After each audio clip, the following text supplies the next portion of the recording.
తాకట్లో ఉన్న మీ బంగారాన్ని విడిపించి ఆ రోజు ఆన్లైన్ రేటుకి కొంటాం. Sharma gold company. వీక్షకులందరికీ నమస్కారం. 2026వ సంవత్సరం ధను రాశి వారికి ఏ విధమైనటువంటి ఫలితాలను ఇవ్వబోతూ ఉన్నది అనేటువంటి విషయాన్ని క్లుప్తంగా తెలుసుకునేటువంటి ప్రయత్నం చేద్దాం. ధను రాశి వారికి ఇది చాలా ప్రత్యేకమైనటువంటి వీడియో.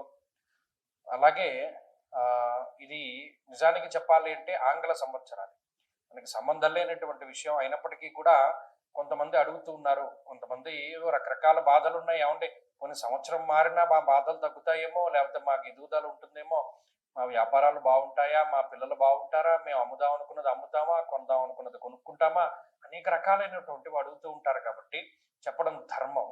అయితే ఇందులో కొంత అత్యుత్సాహాన్ని ప్రదర్శిస్తున్నారు కొంతమంది. ఏదో కొత్తగా చెప్పాలి, ఏదో కొత్తగా చెప్పాలి. ఏం కొత్తగా చెప్తారు? అందులో ఉన్నటువంటి విషయాల్ని క్షుణ్ణంగా పరిశీలన చేసి చెప్తే చాలు.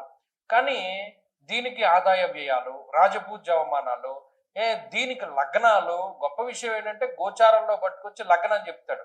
ఏమన్నా అంటే ఏమంటే రామాయణంలో రాముడు, భారతంలో భరతుడు కామన్ గా ఉంటారు కదండి అని మాట్లాడతాడు. అసలు కామన్ సెన్స్ ఉండదు. ఇక్కడ గోచార విషయాలకి లగ్నం ఎందుకు వచ్చింది, గజకేసరి యోగం ఎందుకు వచ్చింది, బుధాదిత్య యోగం ఎందుకు వచ్చింది, గోచారంలో యోగాలు ఎవడు చెప్పాడు నీకు?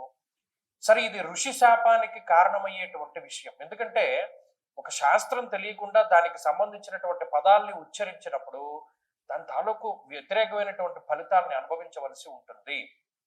అందుకనే మనం ఋషిప్రోక్తంగా శ్లోకం ఎందుకు చెప్తామంటే ఆ ఋషి అనుగ్రహం ఉంటుంది.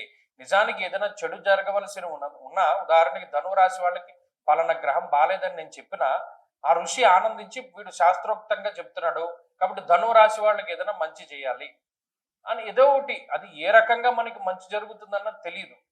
బాగా జీవితంలో ఏదో ఒకటి మంచి జరగడం. అందుకని ఋషి అనుగ్రహం ఉంటే ఆ దోషాన్ని సైతం తీయగలిగేటువంటి శక్తి ఇస్తాడు ఋషి. అందుకనే నేను శ్లోకం చెప్తూ ఉంటాను. సరే, ఇవన్నీ పక్కన పెడితే ధనురాశి వారి ఉన్నటువంటి విషయాలు. ఈ రాశి వారికి అర్ధాష్టమ శనేశ్వరుడు ప్రధానంగా అసలు అలా కనబడుతూ ఉన్నటువంటి గ్రహం. ఎవరు చూసినా అమ్మ ఇంకేముంది, అర్ధాష్టమ శని ఉన్నారు, అర్ధాష్టమ శని ఉన్నారు. ఇంకా అదే విషయం జీవితంలో ఏది జరిగినా ఆయనకి ముడిపడుతూ ఉంటారు. అయితే రాహు యొక్క స్థితి, తృతీయ మందు రాహు. చాలాసార్లు నేను చెప్పాను, గోచారమందు తృతీయ రాహు యోగించడు, కుంభమందు రాహు యోగించడు తృతీయ స్థానంలో. ఒకవేళ యోగిస్తే వేరే రకంగా ఉండాలి ధనురాశి వారి యొక్క స్థితిగతులు. మంచి విషయం ఏంటి అంటే ఈ సంవత్సరం చివరిలో రాహు 2వ స్థానంలోకి వస్తున్నారు. అది మంచి విషయము. ఆ రాహు 2లో యోగిస్తారు. మీకు ఆ మార్పు తెలుస్తుంది ఖచ్చితంగా. ఇక దీర్ఘ సంచార గ్రహమైనటువంటి గురువు జూన్ 2వ తారీఖు వరకు సప్తమ స్థానమందు, జూన్ 2 దగ్గర నుండి అక్టోబర్ 31 వరకు అష్టమమందు, అక్టోబర్ 31 దగ్గర నుండి సంవత్సరం చివరి వరకు నవమ స్థానమందు ఉంటారు. అంటే ఈ సంవత్సరంలో కొంతలో కొంత ఒక 3.5 నెలలు మినహాయించి మిగతా అన్ని నెలల్లోనూ కూడా గురుబలాన్ని ధనురాశి వారు పొందగలుగుతున్నారు. ఇది చాలా మంచి విషయము.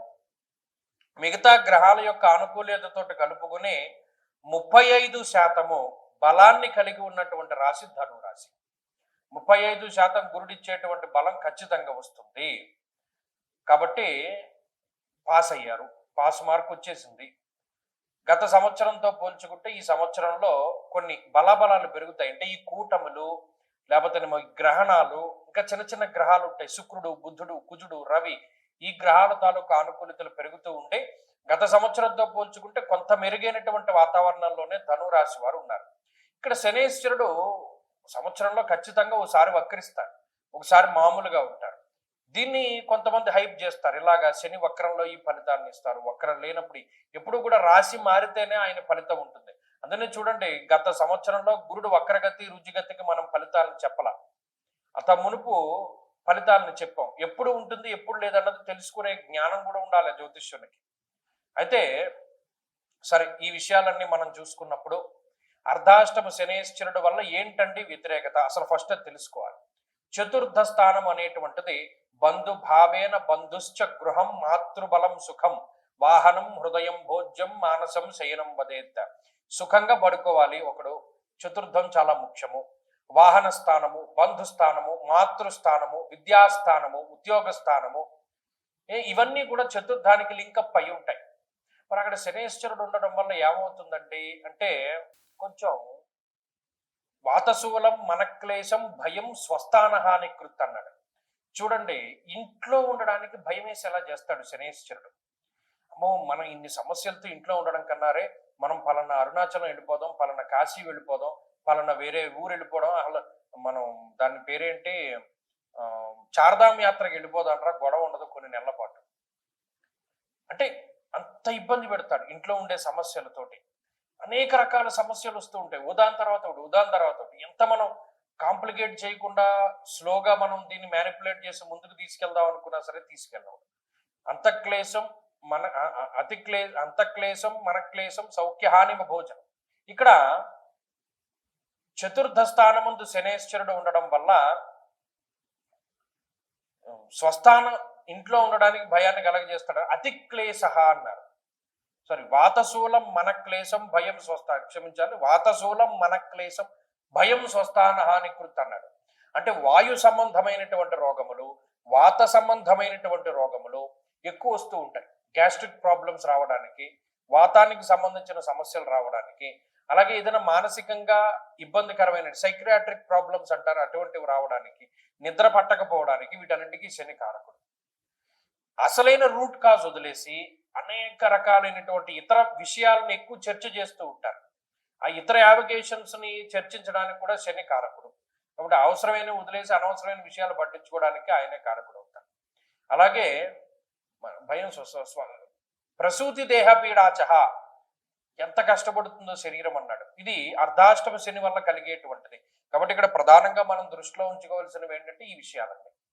ప్రత్యేకించి గృహ సంబంధమైన విషయాలు, ఉద్యోగ, విద్య, మాతృ, బంధు, వీటికి సంబంధించిన స్థానాలు అవన్నీ దెబ్బతింటాయి. మరి వీటి నుండి ఎలా బయటపడతారంటే ఆ గురుబలం వచ్చినప్పుడే వీటి నుండి బయటపడుతూ ఉంటారు. గురుబలం తగ్గినప్పుడు ఈ ఫలితాలు అనుభవిస్తూ ఉంటారు. జాతకంలో బలం పెరిగినప్పుడు ఈ ఫలితాలు తగ్గుతూ ఉంటాయి. ఇవన్నీ కూడా ఇంటర్లింక్డ్ గా జరుగుతూ ఉంటాయి. ఉత్త గోచారం మీదే ఆధారపడి ముందుకు వెళితే ఎవడో బతకలేడు, జాతకం మీద ఆధారపడి ముందుకు వెళ్ళినా ఎవడో బతకలేడు. చాలా రకాలైనటువంటి ఫ్యాక్టర్స్ పనిచేస్తూ ఉంటాయి. ఇవన్నీ కూడా ఏంటంటే మనం బేరేజ్ వేసుకోవాలి. సో ఈ గ్రహస్థితి మనకి వ్యతిరేకత, ఇది మనకి అనుకూలత, ఇలా మనం తెలుసుకుంటూ ముందుకెళ్ళాలి బ్యాలెన్స్డ్గా. తప్పితే అమ్మో నాకు అర్ధాష్టమ శని ఉంది, నా జీవితం లేదనుకుంటే ఆడ గురుబలం ఉంది కదా. కాబట్టి ఈ విషయాలను దృష్టిలో పెట్టుకోండి. ఈ సంవత్సరంలో పాస్ మార్క్ వచ్చింది. సరే, ఈ అర్ధాష్టమ శని బలం నుండి అంటే ఈ దోషం నుండి ఎలా బయటపడాలి అంటే శని త్రయోదశలు అని వస్తూ ఉంటాయి. ఆ శని త్రయోదశల రోజున ఖచ్చితంగా శనేశ్వరుడికి తైలాభిషేకాలు, అలాగే వీలుంటే నెలలో మొదటి శనివారం రోజున ఖచ్చితంగా శనేశ్వరుడికి తైలాభిషేకము, తిలదానము ఇవన్నీ కూడా చేస్తూ ఉండడం ద్వారా కూడా మంచి ఫలితాలు వస్తాయి. ప్రతిరోజు వీలున్నంత వరకు శివాష్టోత్తర శతనామావళి స్తోత్ర పారాయణ చాలా మంచి ఫలితాన్ని ఇస్తుంది. రోజు చదువుకోగలిగేటువంటి స్తోత్రం అది. స్వస్తి.